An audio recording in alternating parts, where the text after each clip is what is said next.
इस पर देखिए खास रिपोर्ट।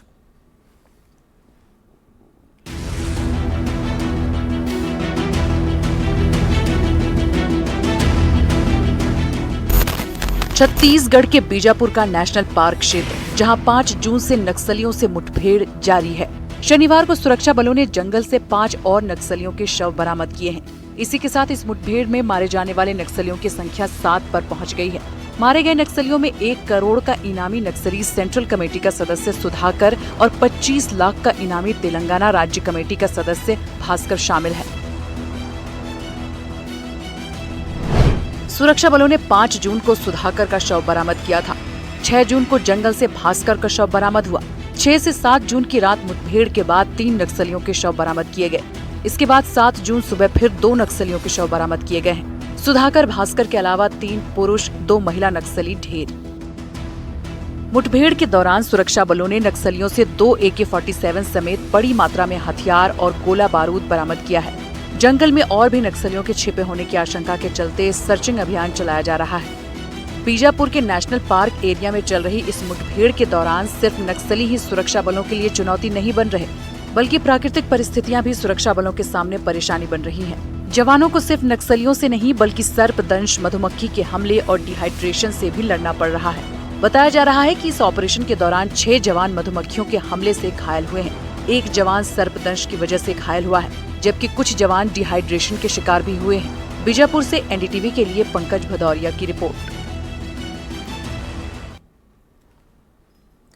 दुर्ग में नगर निगम के वाहनों का निजी उपयोग किया जा रहा है। निजी कामों के लिए न सिर्फ सरकारी वाहनों का इस्तेमाल किया जा रहा है, बल्कि सरकारी पैसों का भी दुरुपयोग किया जा रहा है। दुर्ग में NDTV की टीम ने एक सरकारी वाहन का पीछा किया तो हैरान कर देने वाली तस्वीरें सामने आई। देखे संवाददाता चंद्रकांत शर्मा की खास रिपोर्ट।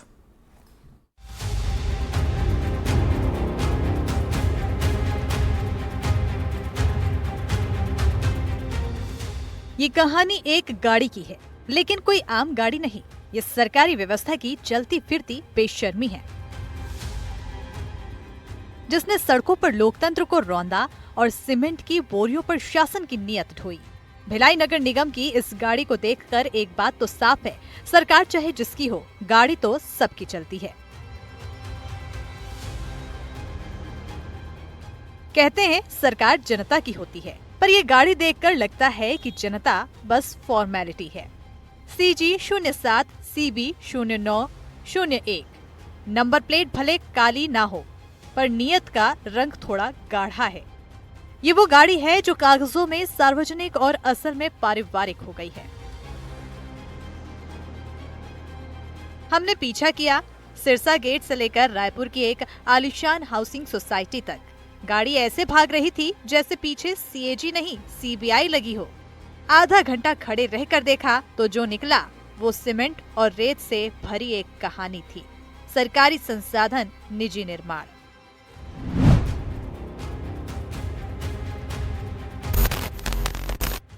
गाड़ी में पहले सीमेंट लादा गया, फिर रेत। शायद अफसर साहब सोचते हैं अगर नियमों का कोई भार नहीं है तो क्यों ना कुछ बोरी सीमेंट ही लाद ली जाए।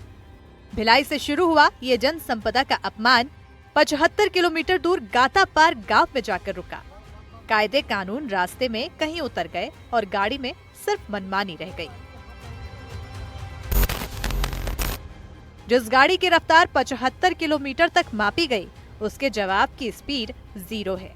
हम पहुंचे निगम कार्यालय, जहां फोन साइलेंट है और जमीन एयरप्लेन मोड में।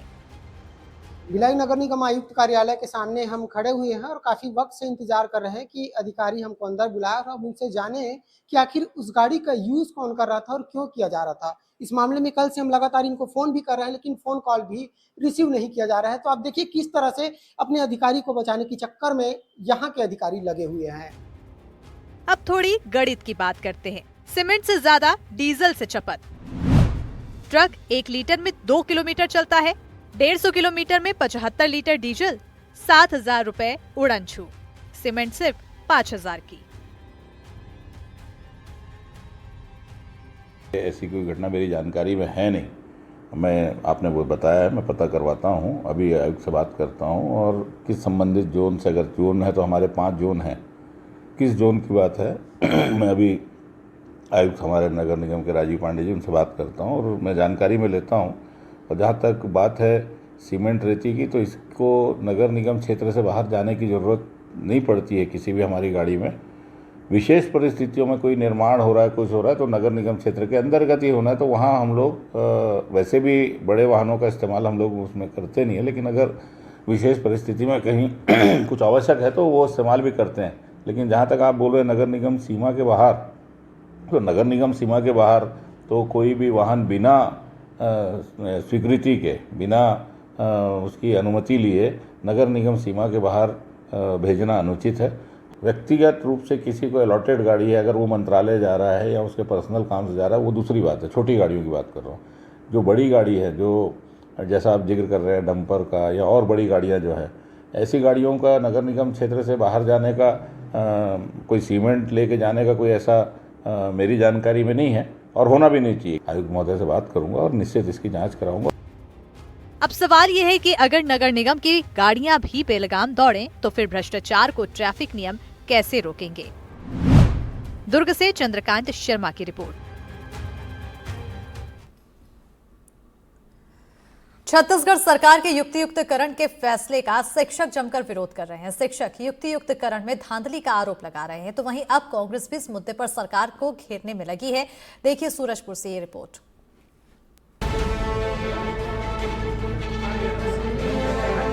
छत्तीसगढ़ में रैशनलाइजेशन यानी युक्तियुक्तकरण करने की घोषणा के बाद से ही शिक्षकों ने इसका विरोध शुरू कर दिया था, जो अब इसके अमल में लाने के बाद भी जारी है। सूरजपुर में शिक्षकों का आरोप है कि जिले में रैशनलाइजेशन में भी धांधली की गई। रैशनलाइजेशन में शहरी क्षेत्रों में पदों को छिपाया गया और दूरस्थ इलाके में पदों को दिखाया गया। जो शिक्षक काउंसलिंग में नहीं आ पाए उन्हें दोबारा मौका नहीं दिया गया। इस तरह की तमाम शिकायतों को लेकर शिक्षक संगठनों ने सूरजपुर कलेक्टर को ज्ञापन सौंपा और संबंधित अधिकारियों पर सख्त कार्रवाई की मांग की। जहां एक और जिला प्रशासन इस युक्तियुक्तकरण की प्रक्रिया को सफलतापूर्वक कर लेने के लिए अपनी पीठ अपने ही हाथ से थपथपा रहा है, उसी चीज़ का आईना की गड़बड़ी कहाँ हुई है, वो चीज़ों को हमने आज यहाँ पर उपस्थित होकर उन्हें दिखाने का प्रयास किया है। पहले जो सेटअप था 2008 का, उसमें एक प्रधान पाठक और 2 सहायक शिक्षक थे। उसमें क्या है कि 5 कक्षाएं थी, किसी तरह से मतलब चल जा रही थी व्यवस्था की, चलो कम से कम 3 लोग हैं तो 5 कक्षाएं चला रही। लेकिन वर्तमान में जो 1+1 का जो सेटअप कर दिया गया है, उससे मान लीजिए कि 2 शिक्षक हैं या महिला कर्मचारी हैं, अगर वो देखिए प्रसूति अवकाश लेंगी या फिर चाइल्ड केयर लेंगी, उससे क्या है, एक तो छुट्टी में रहेंगी मान लीजिए 6 महीने, और वैसे में वो 6 महीने एक शिक्षक कैसे चलाएगा। और एक प्रधान पाठक को क्या कि बहुत सारे और भी काम विभागीय काम रहते हैं, मध्याह्न भोजन से लेके ऑनलाइन मीटिंग अटेंड करना है या कोई भी विभागीय काम, मतलब रोज कुछ ना कुछ विभाग से आता है। तो ऐसे में पूरी तरह से ग्रामीण क्षेत्र की जो शिक्षा व्यवस्था है प्रभावित हो जाएगी। इधर शिक्षक रैशनलाइजेशन में धांधली का आरोप लगा रहे हैं, प्रक्रिया रोकने की मांग कर रहे हैं। दूसरी तरफ जिला प्रशासन लगातार रैशनलाइजेशन की प्रक्रिया में लगा हुआ है। युक्तियुक्तकरण जो है हमारे ज़िले में बाकी सब जिलों के साथ साथ पूरे प्रदेश में जो युक्तियुक्तकरण का प्रक्रिया हुआ है, हमारे ज़िले में भी 2 स्टेज में हुआ है। पहले स्टेज में जो है हम स्कूल्स का युक्तियुक्तकरण किए हैं, जिसमें कुल हमारे यहाँ 278 स्कूल्स जो हैं, 39 स्कूल्स एजुकेशन डिपार्टमेंट के और 239 स्कूल्स ट्राइबल डिपार्टमेंट के। इस प्रकार 278 स्कूल्स जो हैं ये युक्तियुक्तकरण में मतलब रैशनलाइज किया गया है। युक्तियुक्तकरण के प्रोसेस में जो उनको कुछ समस्या बता रहे हैं, कुछ आपसी सहमति से भी कुछ टीचर्स आ रहे हैं हमारे यहाँ एप्लीकेशन दे रहे हैं, उसको एप्लीकेशन वाइज देखा जाएगा, उस पर निर्णय लिया जाएगा। रैशनलाइजेशन यानी युक्तियुक्तकरण को लेकर अब सियासत भी तेज हो गई है। कांग्रेस इस मामले में सरकार को घेरने में लगी है। कांग्रेस का आरोप है कि इस फैसले से शिक्षा व्यवस्था पर असर पड़ेगा, हजारों स्कूल बंद होंगे और शिक्षकों के हजारों पद खत्म होंगे। 4614 कुल मिलाकर के 10,463 स्कूल बंद हो रहे हैं। सूरजपुर जिला में अकेले शिक्षा विभाग का 39 स्कूल और ट्रैवल का 239, दोनों मिलाकर के 278 स्कूल बंद हो रहे हैं। इसलिए सरकार पुनः उनसे हम आग्रह करते हैं, भगवान उनको सद्बुद्धि दे, जो अपना निर्णय वापस ले और स्कूल जैसे शिक्षा के मंदिर में राजनीति न करे। कांग्रेस के आरोपों पर सरगुजा सांसद चिंतामणि महाराज ने पलटवार किया, साथ ही रैशनलाइजेशन में मिल रही शिकायतों की जांच करवाने की बात भी कही। जहां तक युक्तियुक्तकरण का जो मामला है, कुछ जगह अव्यवस्थित हुआ है, ऐसा जानकारी मिला है। अभी सूरजपुर ज़िले के जिनका युक्ति उपकरण में उनको अव्यवस्थित जगह पर भेजा गया है, उन लोग अभी मिले थे। उस आवेदन को पढ़ करके और जो शिक्षक हैं उनको किसी तरह का दिक्कत ना हो, इसके लिए अगर शासन से बात करने का ज़रूरत होगा तो उनसे बात करेंगे, अधिकारियों से बात करने की ज़रूरत होगा तो अधिकारियों से बात करेंगे, क्योंकि शिक्षा एक बहुत ही महत्वपूर्ण विषय है। अगर शिक्षा नहीं है, शिक्षित नहीं है तो उस क्षेत्र का विकास कैसे होगा। इतना महत्वपूर्ण जो शिक्षा का मंदिर है, इसको ध्यान में रखते हुए उसी के हिसाब से बात भी करेंगे और उसी तरह से उसका समाधान करेंगे। रैशनलाइजेशन को लेकर एक तरफ शिक्षकों का विरोध जारी है तो वहीं सियासत भी शुरू हो गई है। स्कूल खुलने का समय नजदीक है, ऐसे में रैशनलाइजेशन यानी युक्तियुक्तकरण की प्रक्रिया समय पर पूरी नहीं हुई तो बच्चों की पढ़ाई प्रभावित हो सकती है। सूरजपुर से एनडीटीवी के लिए इमाम हसन की रिपोर्ट।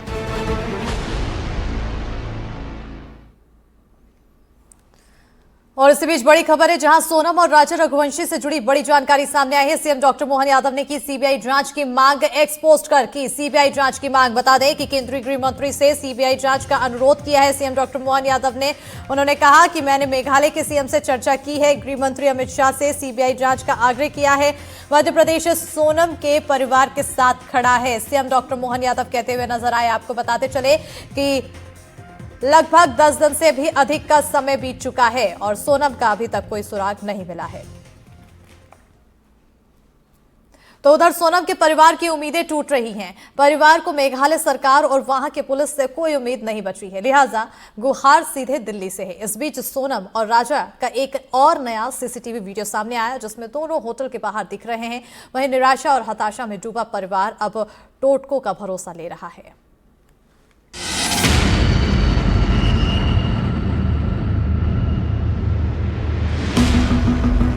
नाउम्मीदी की ऐसी तस्वीर किसी को ना देखनी पड़े, हताशा के ये हालात किसी भी परिवार को ना झेलने पड़े।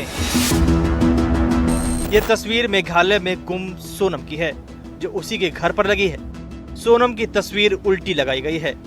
दरअसल ये टोटका है सलामती के लिए, सुरक्षित वापसी के लिए, लेकिन उसी समय सवाल है सिस्टम की सुस्त रफ्तार के लिए भी। हनीमून पर शिलोंग गए राजा की मौत हो चुकी है, जबकि हर नए दिन के साथ सोनम को लेकर परिवार की नाउम्मीदी बढ़ती ही जा रही है। मैं अभी घर से अंदर आ रही थी तो मैंने देखा सोनम की एक तस्वीर आपने दरवाजे के ऊपर उल्टा करके लगाया हुआ है। क्या संदेश देना चाहता है उसे, कुछ आपकी कुछ मान्यता है? ये जैसे किसी ने बताया था बच्चन के लिए कि इससे जो कोई अगर जैसे कोई वजन होगा बच्ची के शरीर पे, कुछ भी होगा, हाँ गिरे दिशा कोई जैसे हो, साढ़े छाती की या कहीं की भी जैसे कोई उल्टी दिशा हो तो कि ना वो इसको ऐसे करके बच्चे ही टांग के गए। वो मेरे को इस बात में कोई पता नहीं है। इस बीच सोनम और राजा का एक और सीसीटीवी वीडियो आया है। इसमें दोनों सही सलामत दिख रहे हैं। वीडियो शिलोंग में होटल के बाहर का है। नई तस्वीर 22 मई की है। इनमें सोनम और उसके पति यानी राजा एक होटल के बाहर स्कूटी से आते हुए दिखाई दे रहे हैं। दोनों होटल पहुंचने के बाद अपना बैग वहां रखते हैं और फिर स्कूटी पर घूमने के लिए निकल जाते हैं। स्कूटी पर बैठने से पहले सोनम अपने रेनकोट को उतारती है और उसे सीट के नीचे बने बॉक्स में रख देती है। यह वही स्कूटी है जो बाद में लावारिस हालत में बरामद की गई थी।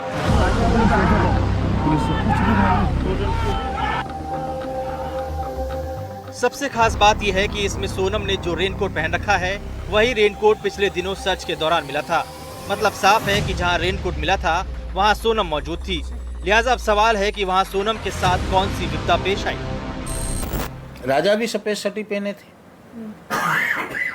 और सोनम भी सफेद शर्ट पहने थी। और जो वो रेनकोट आप बता रहे हो, रेनकोट एक ही मिला, दूसरा रेनकोट कहाँ है? दूसरा भी तो होना चाहिए ना। या तो राजा के शरीर पे रेनकोट होता, वो जब एक रेनकोट उधर मिला है तो दूसरा रेनकोट राजा के शरीर पे होना चाहिए थी। या जैसे वो सफेद शर्ट है वो राजा के शरीर पे होना चाहिए थी। या तो वो शर्ट राजा की, ये सोनम की किसकी है? ये जांच का विषय है। सोनम की मां की उम्मीदें खत्म हो रही हैं और सिस्टम पर से भरोसा भी। आज तो कुछ उनने करा ही नहीं कि क्यों हुआ और किसने करा ये, तो फिर क्या कर रहे, तुम कुछ कर ही नहीं रहे। मतलब इंसान मर जाए, इंसान को मार के फेंक दे, काट के फेंक दे, तब भी किसी ने ये भी नहीं पूछा कि क्या हुआ था यहाँ। तो फिर ये क्या है, पुलिस वाले ही तो कर रहे हैं, सब जो कर रहे हैं। एक जान चली गई, दूसरे की जिंदगी का कुछ पता नहीं। ऐसे वक्त में सोनम के परिवार के साथ मेघालय में जो कुछ होने की बात पिता कह रहे हैं वह हैरान करने वाला है। उनको बच्चन को दोनों को भी धमकी मिल रही थी होटल वाले की तरफ से। उनको कौन दे रहा था? होटल वाला। अच्छा। होटल वाले ने उनको भी धमकी दी कि तुम हमारी होटल को बदनाम कर रहे हो, आप लोग वहाँ से आके नहीं, और ये टूरिस्ट एरिया को भी बदनाम कर रहे हो। ऐसे कांड तो यहाँ होते रहते हैं। होटल वाले ने यूँ बोला। अच्छा। फिर भी पुलिस ने उनसे पूछताछ नहीं करी। बच्चन ने, राजा गोविंद ने और उनने दोनों ने बोला वहाँ की पुलिस से कि होटल वाला हमको धमकी दे रहा है। फिर भी उनको सुरक्षा नहीं दी गई। वहाँ की सरकार से हमको कोई भी उम्मीद नहीं है। वहाँ की सरकार तो माने ये समझिए कहाँ की कि जैसे कान में रुई लगा के अपन बैठ जाते हैं, किसी की नहीं सुनते हैं, इस तरीके से वहाँ की सरकार गूंगी बेरी सरकार है वहाँ की। और वहाँ की पुलिस वो आतंकवादियों से डरती है। मध्य प्रदेश के मंत्री कैलाश विजयवर्गीय ने भरोसा दिया है कि सीबीआई जांच की कोशिश की जाएगी। देखिए, ऐसा है कि वहाँ पर सेंट्रल फोर्स भी लगा हुआ है, एनडीआरएफ भी लगी हुई है, लोकल पुलिस भी लगी हुई है और उस पर प्रयास कर रहे हैं। अब अगर ऐसा लगेगा कि सीबीआई की जांच की आवश्यकता है तो हम बराबर रिक्वेस्ट करेंगे। राजा और सोनम केस में सबसे अहम है वक्त और राजा के साथ हुई घटना। 22 मई से काफी वक्त निकल चुका है और इस बीच राजा की मौत ने सोनम को लेकर चिंता काफी बढ़ा दी है। एनडीटीवी के लिए इंदौर से तनुश्री की रिपोर्ट। तो राजा रघुवंशी का शव मिलने के बाद से सोनम की तलाश और तेजी से की जा रही है। राजा और सोनम की मिसिंग मिस्ट्री में वो 9 लोकेशन खास है जहां जहां राजा और सोनम गए थे। ये पूरी पहेली उन 9 लोकेशन के इर्द गिर्द घूम रही है और ऐसे में सवाल है कि आखिर राजा के शव मिलने के बाद अब सोनम आखिर कहां है। ये रिपोर्ट देखिए।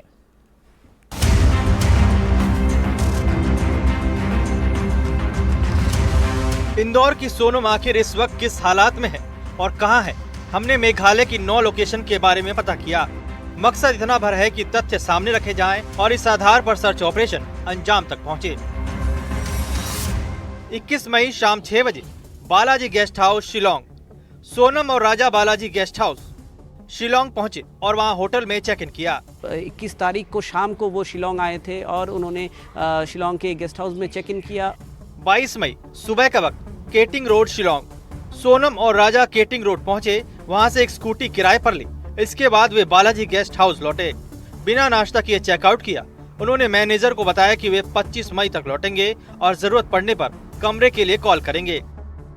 22 तारीख को वो शिलोंग के कीटिंग रोड में जो सेल्फ ड्राइव स्कूटी मिलती है रेंटल पे, वहाँ से एक रेंट पे एक स्कूटी ली उन्होंने और वो स्कूटी को लेके वो उसी जो फुटेज में सीसीटीवी फुटेज जो हमारे पास है उसमें जो हम देख रहे हैं कि वो पार्किंग लॉट में आते हैं उसी होटल के और वो अपना क्योंकि अमूमन बारिश हो रही थी वहाँ पे और तो वो रेनकोट पहनते हैं और उसके कुछ देर में ही वो उस होटल से चेकआउट करके निकल जाते हैं आगे के रास्ते पे। 22 मई सोहरा चेरापूंजी मेघालय। उसी दिन सोनम और राजा अपनी 2 सामान की थैलियों के साथ स्कूटी से शिलोंग के चेरापूंजी की ओर रवाना हुए। 22 मई शाम का वक्त मावलाखियात, पूर्वी खासी हिल्स, मेघालय। सोनम और राजा यहाँ के एक गांव में पहुंचे जहां उन्होंने स्कूटी को पर्यटकों के लिए बने स्थानीय पार्किंग में रखा। इसके बाद उन्होंने एक स्थानीय गाइड को किराए पर लिया और नोंगरियाट गांव के शिपारा होम स्टे तक गए। 23 मई सुबह का वक्त मावलाखियात, पूर्वी खासी हिल्स, मेघालय। सोनम और राजा ने होम स्टे से चेकआउट किया और बिना गाइड के मावलाखियात गांव लौट आए। गांव छोड़ने के बाद उनका कोई अता पता नहीं चला और आसपास के क्षेत्रों में तलाशी अभियान शुरू किया गया। गाइड ने पुलिस को बताया कि दंपत्ति ने वापसी के लिए उसकी सेवाएं नहीं ली और कहा कि वे खुद मैनेज कर लेंगे। 23 तारीख से, मई के 23 तारीख से उनके परिवार वालों के साथ उनका संपर्क टूट गया और 24 मई को सोरा रिम गांव के जो हेडमैन हैं उन्होंने पुलिस को ये इत्तला दी कि एक स्कूटी मिली है अबंडेंट। इसके बाद से ही इसमें छानबीन शुरू हुई और धीरे धीरे से इस पर सर्च ऑपरेशन चलता रहा। 24 मई सोहरारिम गांव, पूर्वी खासी हिल्स, मेघालय। इस गांव के मुखिया ने स्थानीय पुलिस को सूचना दी कि गांव में एक स्कूटी लावारिस हालत में मिली। 25 मई सोहरा, मेघालय। ई चालान रिकॉर्ड के माध्यम से स्कूटी के मालिक का पता लगाया गया। मालिक ने सोहरा पुलिस स्टेशन में पुष्टि की कि स्कूटी इंदौर, मध्य प्रदेश के राजा रघुवंशी और सोनम रघुवंशी नामक दंपत्ति ने किराए पर ली थी। 26 मई सोहरारिम, पूर्वी खासी हिल्स, मेघालय। लापता दंपत्ति की तलाश के लिए इलाके में सर्च ऑपरेशन शुरू हुआ। 2 जून, वेई सावडोंग, पूर्वी खासी हिल्स, मेघालय। पुलिस के ड्रोन ने रियाट आर्लियांग, वेई सावडोंग जलप्रपात के नीचे गहरी खाई में एक शव देखा। बाद में परिवार वालों ने इसकी पहचान राजा रघुवंशी के रूप में की, लेकिन सोनम रघुवंशी की तलाश के लिए ऑपरेशन अभी भी जारी है। जून के 2 तारीख को एक डिकम्पोज बॉडी मिली जिसको कि आइडेंटिफाई किया गया राजा रघुवंशी का, और पुलिस के मुताबिक ये खबर थी कि उनको मारा गया है एक मैचेट द्वारा। उनका जो वो मैचेट जो कि वेपन ऑफ मर्डर जिसको पुलिस क्लेम करती है उसको भी रिकवर किया गया है, उनका फ़ोन को रिकवर किया गया है।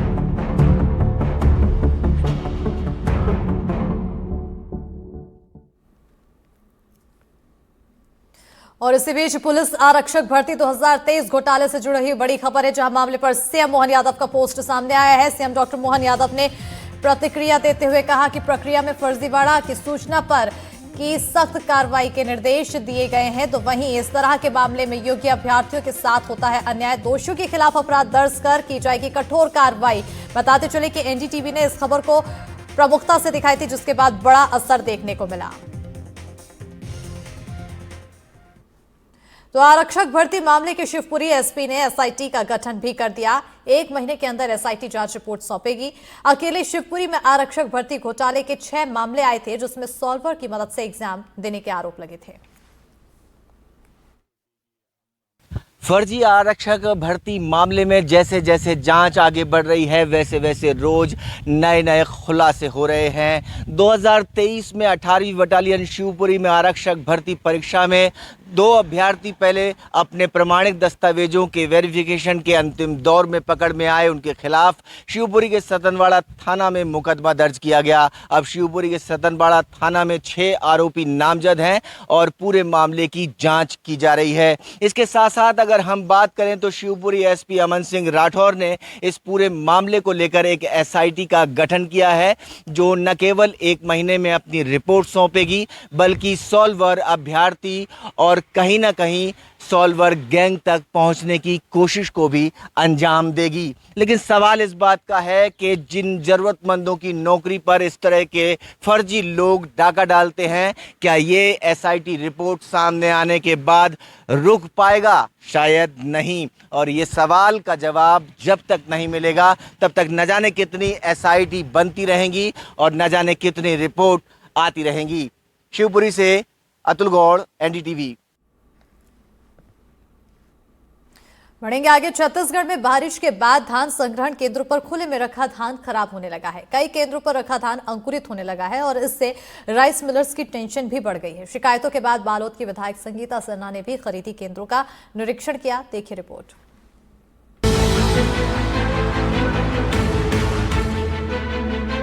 छत्तीसगढ़ में बेमौसम बारिश और लापरवाही ने लाखों किसानों की मेहनत पर पानी फेर दिया। छत्तीसगढ़ के धान संग्रहण केंद्रों पर रखी धान की बोरियों से अंकुरण बाहर आने लगा है। रखरखाव की कमी और धान को बारिश से बचाने की व्यवस्था नहीं करने से ऐसे हालात पैदा हुए हैं। ये तस्वीरें बालोद के धान संग्रहण केंद्र की है, लेकिन ऐसे हालात प्रदेश के अन्य शहरों में भी नजर आ रहे हैं। बालोद में संग्रहण केंद्रों पर मिल रही शिकायतों के बाद विधायक संगीता सिन्हा धान संग्रहण केंद्र के दौरे पर पहुंची और संग्रहण केंद्र का दौरा कर वहां फैली अव्यवस्थाओं पर नाराजगी जाहिर की। मैं भी धान संग्रहण केंद्र में गई थी और देख के निरीक्षण की तो उसकी स्थिति तो बहुत ही जर्जर है, बहुत खराब स्थिति है। वहां पे अभी जिस अभी जो हवा तूफान आया उसमें बहुत से धान में अंकुरण हो चुका है और मतलब अंकुरन आ चुका है। और मैं देख रही थी जब मेरे बालोद का एक फड़ की स्थिति ये है, तो जिला की स्थिति देखो या पूरे छत्तीसगढ़ राज्य की बात करूं, यहाँ अभी फड़ में 6,75,000 क्विंटल धान था और अभी सिर्फ 1 लाख का उठाव हुआ है। ये स्थिति एक फड़ की है। तो पूरे क्षेत्र या पूरे जिला या पूरे छत्तीसगढ़ की बात करूं तो वहां तो पूरा पेंडिंग है ही, पूरा रखा हुआ है धान, उठाव है ही नहीं। एक दिन में लगभग 40 से 50 ट्रक का जावक होना चाहिए, तो यहाँ से 15 से 20 ट्रक ही निकल रहे हैं। बताया जा रहा है कि बालोद के रिस धान संग्रहण केंद्र का विधायक ने दौरा किया। वहां करीब 6,75,000 क्विंटल धान रखा गया है, लेकिन अब तक सिर्फ 1 लाख क्विंटल धान का ही उठाव हो पाया है और करीब 5,75,000 क्विंटल धान अभी भी खुले में पड़ा है। बालोद जिले में धान खरीदी के बाद धान का संग्रहण किया गया है। 4 संग्रहण केंद्र बनाए गए हैं इन धानों को की रख रखाव के लिए, लेकिन जो संग्रहण केंद्र बनाए गए हैं वहां पे भी धान के रखाव को लेकर के अब वहां पे जो खामियां हैं वो उजागर होने लगी, क्योंकि क्षेत्रीय विधायक ने भी दौरा किया था। उन्होंने भी जो धान के रख रखाव को लेकर के चिंता जाहिर की। आप देख सकते हैं मेरे पीछे जो धान का यहाँ पे स्टेक है, स्टेक में जो धान की जो यहाँ पे जो बोरियां रखी गई है, ये बोरियों में से अब ये धान अंकुरित होने लगी है। साफ तौर से आप देख सकते हैं ये धान की बोरियों के ऊपर जो अब ये अंकुरित होकर के ये साफ नजर आ रही है। धान संग्रहण केंद्रों पर धान के भीगने से राइस मिलर्स भी परेशान हैं। धान के रैक खरीदने पर बड़ी मात्रा में खराब धान भी साथ आ रहा है, जिससे मिलर्स को नुकसान उठाना पड़ रहा है।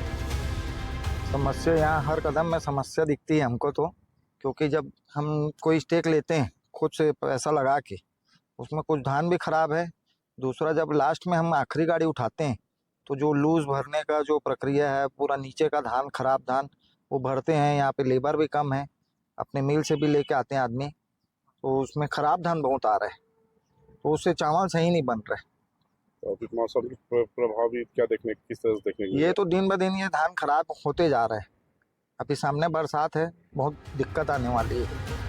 धान संग्रहण केंद्रों पर लापरवाही की ये तस्वीरें सामने हैं। ऐसे में सवाल है कि जब बारिश को लेकर पहले से अलर्ट था, तो धान को बारिश से बचाने के उपाय क्यों नहीं किए गए। खास तौर पे जो यहाँ पे रख रखाव को लेकर लापरवाही नजर आ रही है, और इस लापरवाही के बाद जो यहाँ पे नुकसान है, ये नुकसान की भरपाई कौन करेगा, ये देखने वाली बात है। संतोष साहू, एनडीटीवी, बालोद। और इसी के साथ एमपीसीजी प्राइम में फिलहाल इतना ही। खबरों के लिए देखते रहिए एनडीटीवी मध्य प्रदेश छत्तीसगढ़।